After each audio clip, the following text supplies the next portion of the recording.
Naya Salas pressed her fingertips against the cold metal console, watching the endless cascade of data streams flicker across her monitors like digital rain. The Deep Space Monitoring Station orbited at the edge of human territory, a lonely sentinel catching whispers from the void. For 3 years, she had been the only human aboard Station Echo 7, surrounded by the gentle hum of processors and the distant song of rotating solar rays. Tonight felt different. The usual pattern of cosmic background radiation carried something new, a rhythm hidden beneath the static that made her pulse quicken with inexplicable anticipation. "There," she whispered, isolating the anomalous signal. Her fingers danced across the controls, filtering out interference until a clear transmission emerged. It wasn't the mechanical beeping of emergency beacons or the structured data packets of trade vessels. This was something organic, almost musical, like poetry written in electromagnetic waves. The transmission repeated every 47 minutes, growing stronger with each cycle. Naya leaned back in her chair, auburn hair falling across her shoulders. As she studied the frequency patterns, whatever was sending this signal was getting closer. And it was definitely not human technology. Her heart raced as she realized the implications. First contact protocols demanded immediate notification of fleet command. But something made her hesitate. The signal felt personal, intimate even, as if it were meant specifically for her ears.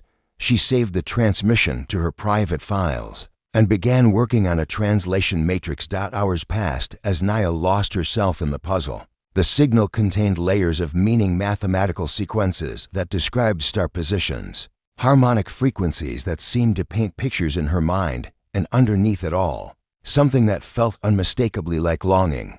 "Who are you?" she murmured to the empty station, her voice echoing off the curved walls lined with blinking displays. As if in response, the transmission shifted. The mathematical sequences rearranged themselves and new patterns emerged. Naya's breath caught as she realized the sender was responding to her presence, somehow detecting that someone was listening.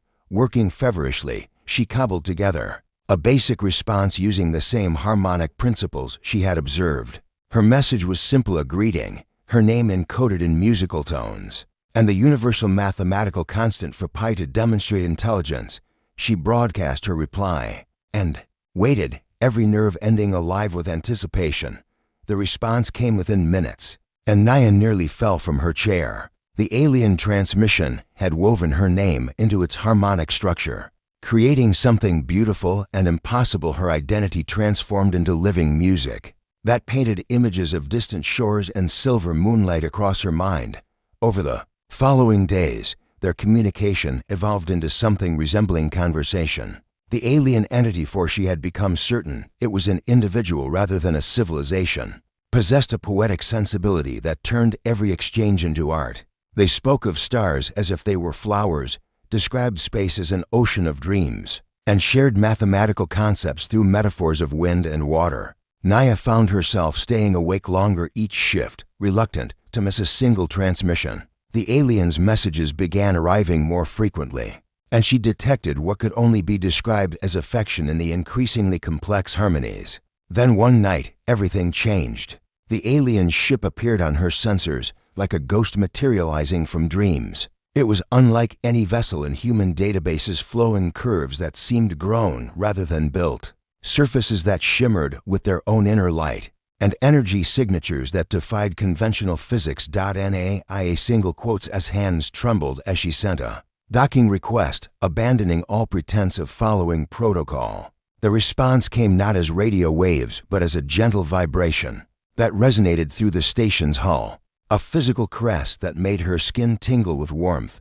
When the airlock cycled open, Naya held her breath. What emerged was beauty beyond her wildest imagination, a being that seemed carved from starlight and shadow, tall and graceful with skin that shifted through subtle hues like opal.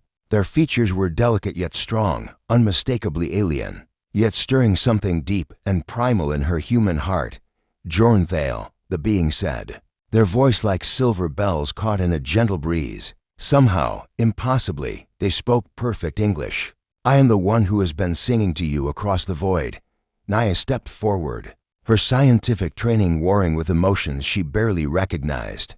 How do you know my language? Joran's eyes deep. Violet pools flecked with gold seemed to hold the wisdom of ages. Your thoughts sing to me. Naya Salas, your loneliness calls across space like a beacon. I am an exile from my people, cast out for loving too deeply, for feeling too much. When I heard your heart crying in the silence, I could not help but answer. Tears she didn't realize she had shed traced down Naya's cheeks. You came all this way for me. Distance means nothing when souls recognize each other, Joran replied, extending a hand that gleamed like captured moonlight. I have wandered the stars for decades, searching for a home I thought lost forever. But home is not a place beloved. It is the heart that chooses to shelter another. Naya reached out, her human fingers intertwining with Joran's alien ones. The touch sent electricity racing through her body, and suddenly the vast emptiness of space felt less like isolation and more like infinite possibility. My people will not understand, she whispered, though her grip on Joran's hand only tightened. Then, we will teach them, Joran said, pulling her closer until she could feel the warmth radiating from their luminescent skin. Love is the universal language, Naya. It needs no translation. As they stood together in the airlock between two worlds, Naya realized her lonely vigil was ending and something magnificent was beginning. The stars outside no longer seemed cold and distant, but warm with promise, singing the same song that had brought two hearts together across the impossible vastness of space. The first seeds of a love that would reshape the galaxy had been planted. In the quiet spaces between heartbeats, in the tender moments when one soul dared to answer another's call across the infinite dark. Vera Moss knelt in the crystalline soil of Kepler-440b, her gloved hands gently coaxing life from seeds that had traveled 47 light-years from Earth. The greenhouse domes of New Eden Colony stretched across the horizon like pearls scattered on emerald velvet, each one a testament to humanity's determination to make life bloom in alien soil. But something was wrong with the native ecosystem. Vera studied the withering purple fronds of the indigenous flora, her heart heavy with concern. The native plants were dying, and despite months of research, she couldn't determine why. The soil chemistry seemed perfect, the atmospheric conditions ideal. Yet every day brought fresh evidence of ecological collapse. Come on, talk to me, she whispered to a particularly beautiful specimen, a tree-like organism with silver bark and leaves that shimmered like butterfly wings. What's hurting you? The wind carried an unusual fragrance, sweet and complex like honey mixed with starlight. Vera looked up from her samples to see a figure approaching through the native grove, tall, willowy, with skin the color of sage and hair that moved like flowing water even in the still air. Her breath caught. This was no human colonist. The being moved with impossible grace, each step seeming to revitalize the ground beneath their feet. As they drew closer, Vera noticed their eyes were the deep green of forest shadows. Ancient and knowing, they wore simple garments that seemed woven from plant fibers, and small flowers bloomed spontaneously in their wake. You listen to them, the alien said, their voice like rustling leaves, but you do not hear. Vera's hand instinctively moved to the emergency beacon on her belt, but something in the being's manner made her pause. There was no threat here, only a profound sadness that seemed to emanate from the very air around them. You're one of the indigenous people, Vera said, her scientific mind racing. The surveys had found no signs of sentient life, but standing before her was proof that the surveys had been wrong. I am Cale Wineburn, they replied, kneeling beside the dying silver tree. As their fingers touched the bark, Vera watched in amazement as the leaves began to shimmer more brightly. And you are the one who tends the earth seeds with such care. How do you know about our crops? Vera asked, settling beside Cale in the soft soil. Up close, she could see that their skin had a subtle, bark-like texture, and tiny flowers grew at their temples like living jewelry. All growing things speak, if one knows how to listen, Cale said, their hands still resting on the tree. Your earth plants whisper of missing nutrients, of loneliness for familiar soil. But my people's plants, they die of broken hearts. Vera's scientific skepticism warred with the evidence before her eyes as Cale touched the tree. Its silver bark grew brighter, its butterfly wing leaves unfurling with renewed vitality. Broken hearts. Your colony machines disturb the root song, Kale explained, their eyes meeting Vera's with startling intensity. Plants on this world are connected, sharing nutrients and information through underground networks that span continents. Your earth-moving equipment has severed ancient connections, leaving entire regions isolated and dying. Understanding dawned on Vera like sunrise. Microsal networks, she breathed. But on a planetary scale, the native plants aren't just individual organisms, they're part of a vast interconnected system. Kale nodded, a smile playing at the corners of their lips. You understand quickly. Most of your people see only individual trees, not the forest mind that connects them all. Vera pulled out her scanner, her excitement building. If we could map these networks, find ways to reconnect them around our infrastructure. She looked up at Kale, her heart racing with more than scientific fervor. Would you help me? Would you teach me to hear what they're saying? For a moment, Kale seemed to commune silently with the silver tree. Then they turned to Vera, their ancient eyes warm with something that might have been hope. Your heart sings a song I have not heard in many seasons, the music of one who loves growing things for their own sake, not for what they provide. They stood, extending a hand to Vera. When she took it, a shock of sensation ran through her, not electric, but organic, like the feeling of roots finding water. Suddenly she could sense the vast network of plant consciousness stretching beneath their feet, could feel the pain of severed connections like phantom limbs. Oh, she gasped, tears springing to her eyes. They're all singing, aren't they? They're all connected, and we cut them apart. But connections can be regrown, Kale said softly, their fingers intertwining with hers, with patience, with understanding, with love. Will you help me heal the wounds your people have made over the following weeks? Vera and Kale worked together to map the planetary network. Vera provided scientific methodology and earthplant knowledge, while Kale offered their innate ability to communicate with the native flora. They developed hybrid cultivation techniques that allowed human crops to integrate with native networks, creating symbiotic relationships that strengthened both ecosystems. Their professional partnership gradually blossomed into something deeper. Vera found herself looking forward to their daily meetings with an anticipation that had little to do with research. Kel's presence brought peace to her usually anxious mind, and their gentle wisdom helped her see beauty in ways she had never imagined. One evening, as they sat together watching the sunset paint the greenhouse domes in shades of gold and rose, Kale turned to Vera with an expression of wonder. Your earth flowers have begun singing to my people's plants, they said, gesturing toward a section where human roses grew intertwined with native crystal blooms. They share nutrients, protect each other from parasites.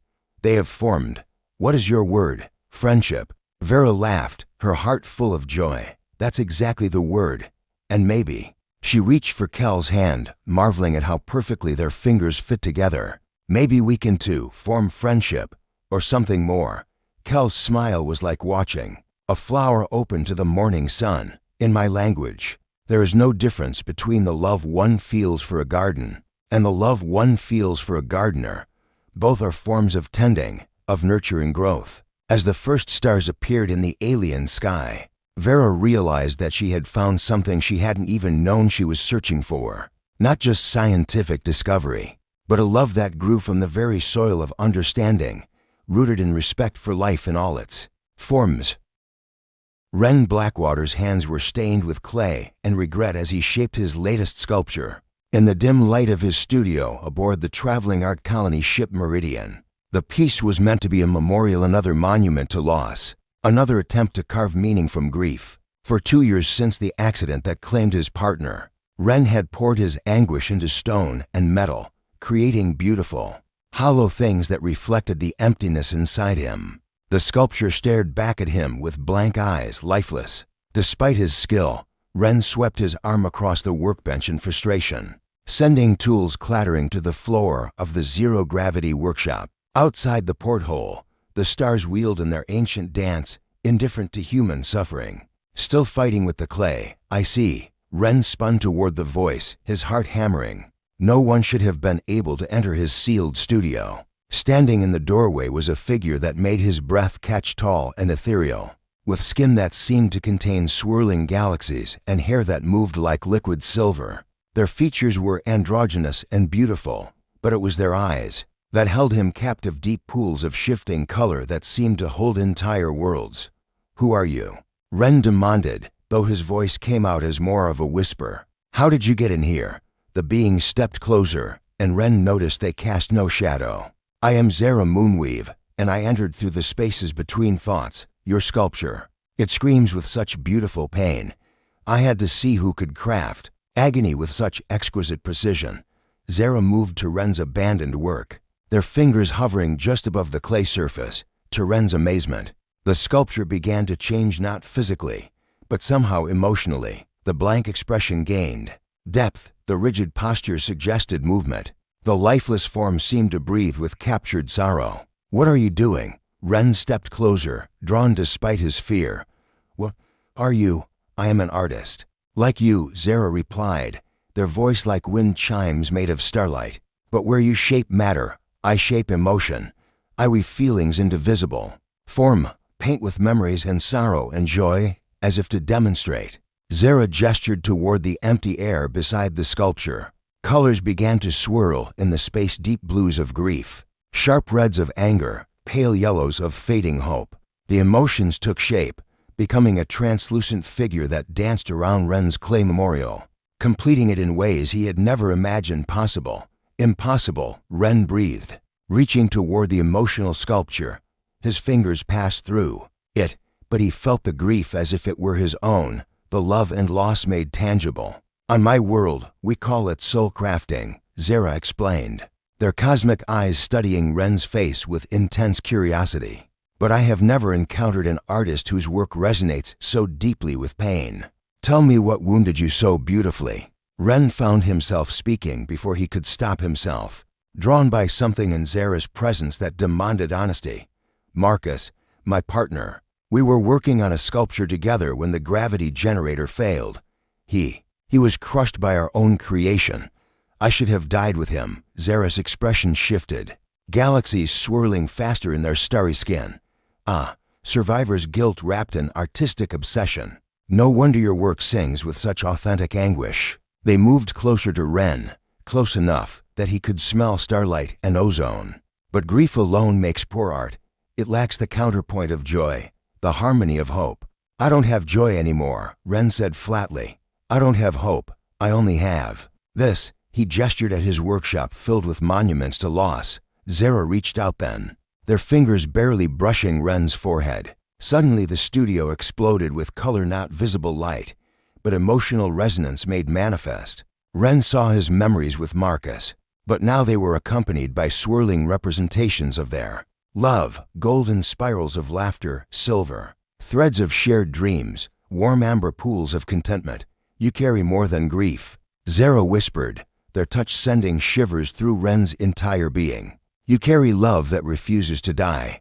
Let me show you how to craft with that instead." Over the following days, Zara taught Ren their impossible art. Together they created sculptures that existed in both physical and emotional space. Clay figures surrounded by visible manifestations of feeling, metal constructs that sang with captured music, stone carvings that made viewers weep with their beauty. Ren discovered that working with Zara was like learning to breathe again. Their techniques complemented each other perfectly, his grounding in physical form, providing structure for Zara's ethereal emotional sculptures, while their ability to manifest feeling gave life to his previously static works.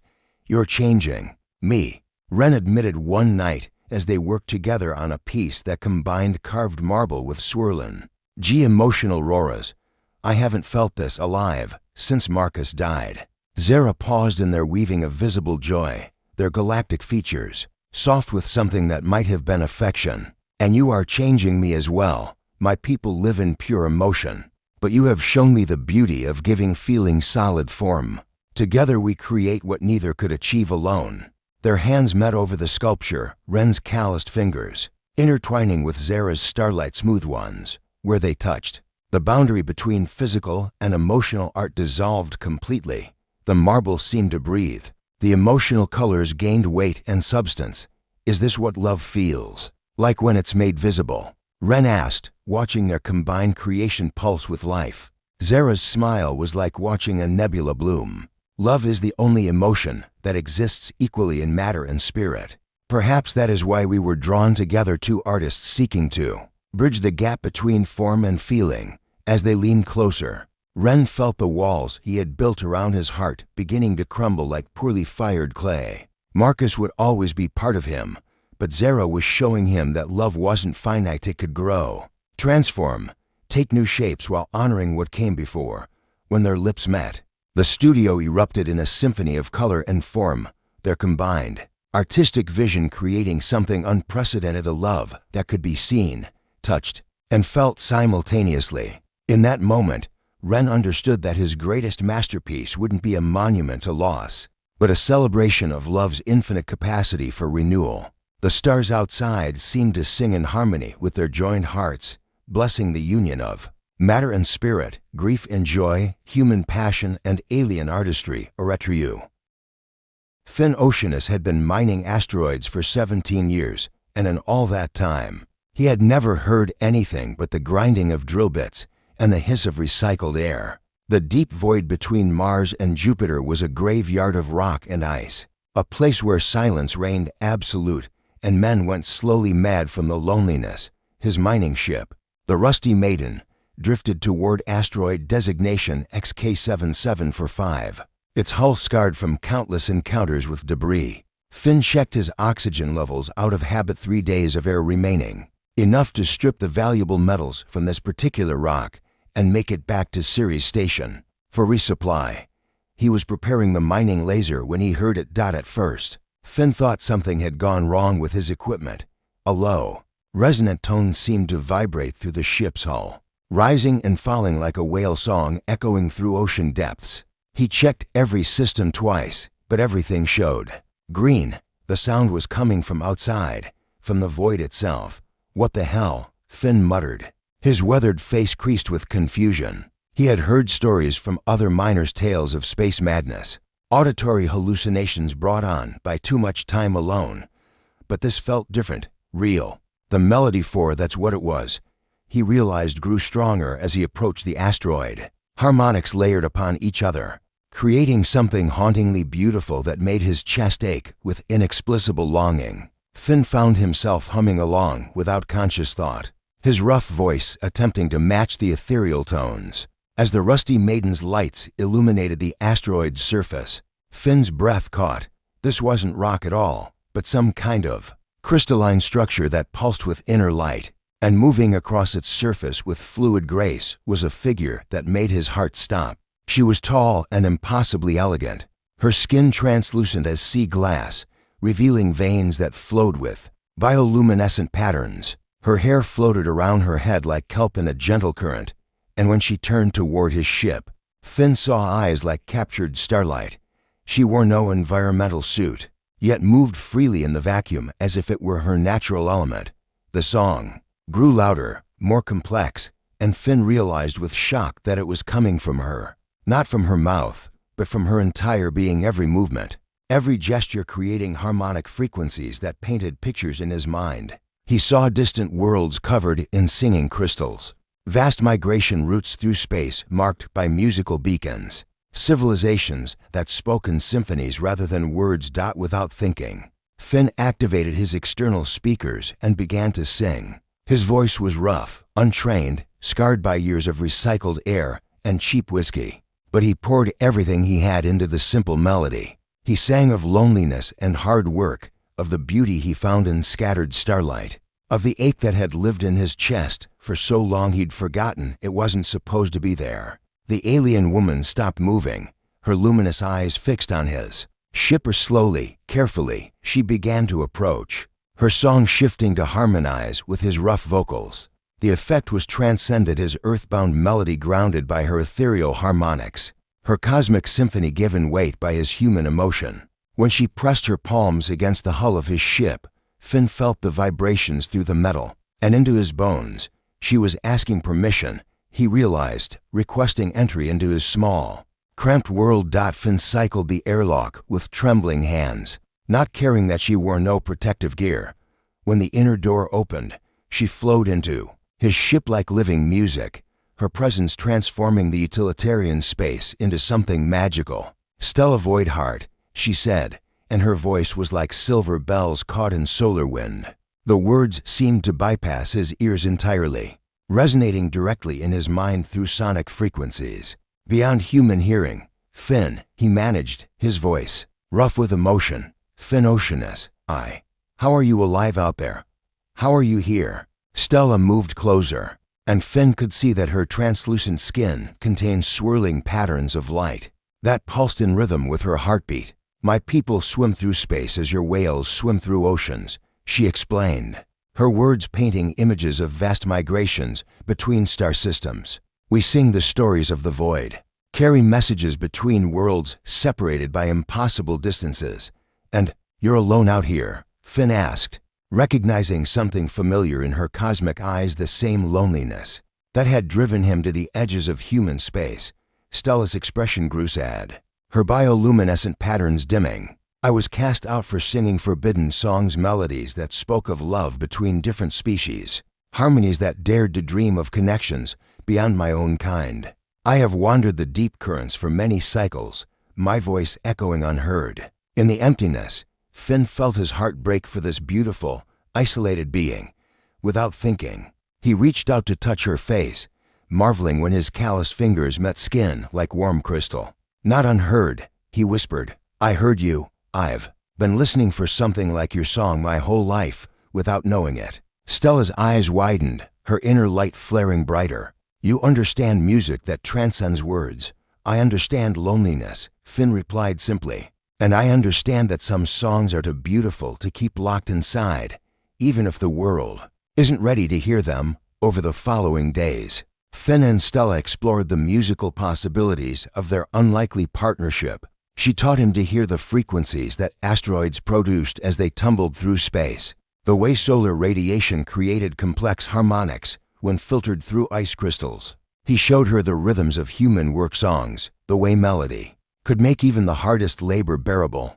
Together they composed a new kind of music, her ethereal voice layered with his gruff harmonies, cosmic frequencies grounded by human emotion. The asteroid field became their concert hall, each rock a resonating chamber that amplified their shared songs. "My people will not understand," Stella said one night, as they drifted between two singing asteroids, her luminous form curled against his side in the cramped cabin. "Mine either," Finn admitted, stroking her kelp-like hair. "But maybe understanding isn't the point. Maybe the point is just making something beautiful together." Stella's laugh was like wind chimes made of starlight. "Then let us compose a symphony that spans the void, my beloved minor. Let us sing a love song that teaches the universe new harmonies." As their voices blended in the endless dark, Finn realized he had found something more valuable than any mineral deposit, a connection that transformed the cold emptiness of space into an infinite stage for the music of two hearts, beating in perfect time. The crisis began with silence. Across the galaxy, the love songs that had been growing between species suddenly stopped. Naya's transmissions with Joran were cut off mid-harmony. Vera felt the plant network screaming in discord as something severed the connection she and Kale had so carefully cultivated. Ren watched in horror as Zara's emotional sculptures turned gray and lifeless, their shared artistry crumbling into ash. Finn's duet with Stella became a solo as her cosmic voice was stripped away by an invisible force.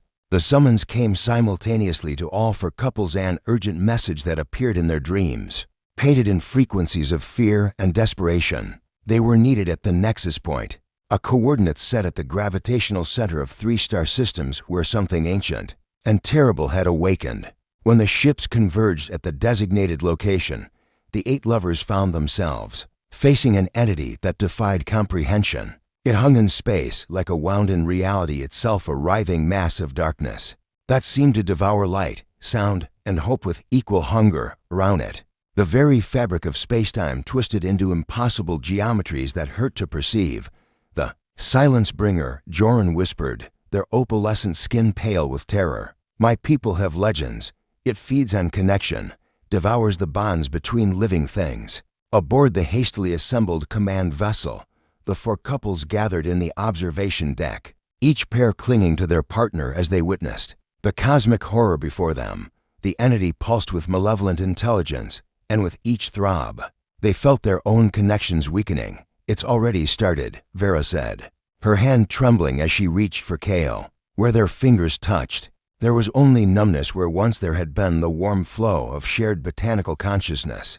"I can't feel the garden songs anymore." Stella's luminous form flickered like a failing star as she pressed against Finn's chest. "My voice, it takes my voice," she managed, her words barely audible even through their telepathic link. The silence bringer began to move, drifting toward the nearest inhabited system with predatory intent. They had perhaps hours before it reached worlds teeming with billions of connected lives, human colonies where lovers whispered sweet promises, alien homeworlds where entire civilizations communicated through emotional resonance, hybrid settlements where species had learned to harmonize their differences.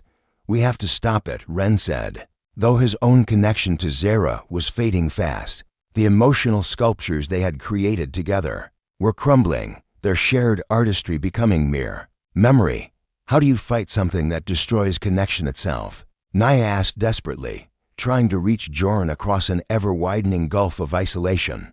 The answer came from an unexpected source. As the 8 lovers stood paralyzed by the entity's growing influence, their weakening bonds began to resonate with each other. Naya's communication expertise merged with Vera's understanding of natural networks. Ren's artistic vision combined with Finn's knowledge of cosmic harmonics. Joran's poetry frequency abilities intertwined with Kel's plant consciousness links. Zara's emotion weaving danced with Stella's void song techniques. "We're not 8 separate individuals," Kale realized, their voice barely a whisper. "We're for partnerships, but we're also something more. A network," Vera breathed. "Like the plants, but bigger." Double quotes slowly, carefully, the couples began to weave their fading connections together. Naya opened communication channels between all their minds. Vera and Kale used their botanical knowledge to grow neural pathways of understanding. Ren and Zara painted emotional bridges with visible color and feeling. Finn and Stella provided the harmonic foundation that made the impossible possible. What emerged was unprecedented, a hybrid consciousness that transcended species barriers. Human determination merged with alien wisdom. Scientific knowledge harmonized with artistic vision. The rigid structures of technology danced with the fluid grace of natural systems. The silence bringer sensed the new network forming and turned its attention toward them, its darkness reaching out with tendrils of dissolution. But instead of breaking apart, the 8-fold consciousness held firm. Where the entity tried to sever connections, new ones grew.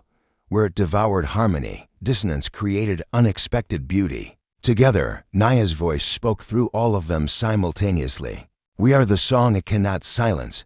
They reached out then, not with weapons or technology, but with the pure force of connection itself. Their love became a beacon that pierced the cosmic darkness. Their hybrid consciousness expanded, touching every linked mind within 100 light-years. Human couples sharing dreams, alien symbioses dancing in perfect unity. The vast botanical networks that spanned entire worlds. The network grew exponentially as others joined their song. Lonely communications officers on distant stations added their voices. Alien gardeners tending hybrid ecosystems contributed their harmonies. Artists working across species barriers painted new verses with light and emotion. Miners and void swimmers shared the rhythms of work and wandering.